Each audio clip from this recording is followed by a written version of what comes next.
इन दुनिया में आख़िरत में इन जो अजर ॾींदो। ऐं हमेशह दुरूद सलाह ऐं ज़िक्र जे विर्त सां पाकिस्तान जे लाइ, पाकिस्तान जी फ़ौज जे लाइ हमेशह दुआ घुरंदा कयो कि ख़ुदा ताला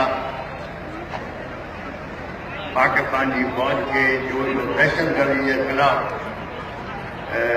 ज़रबे अज़्मा उनमें कामयाबी अता फरमाए।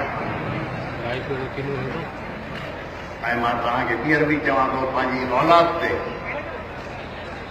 न्याणियुनि ते, न्याणियुनि जी औलाद ते, तालीम ते तवजो ॾियो ऐं ख़ुदा ताला तव्हांजे रिज़्क़ में, रोज़ी में बरकत अता फरमाए। पुठियां 3-4 साल ज़मींदारनि जा, काश्तकारनि जा जो हुया, इन दफ़े ख़ुदा ताला असां सभिनी ते, तव्हां ते पंहिंजी रहनुमाई फरमाईंदो ऐं हमेशह दरगाह जे लाइ, जमायत जे लाइ, पाकिस्तान जे लाइ हमेशह तव्हां दुआ कंदा।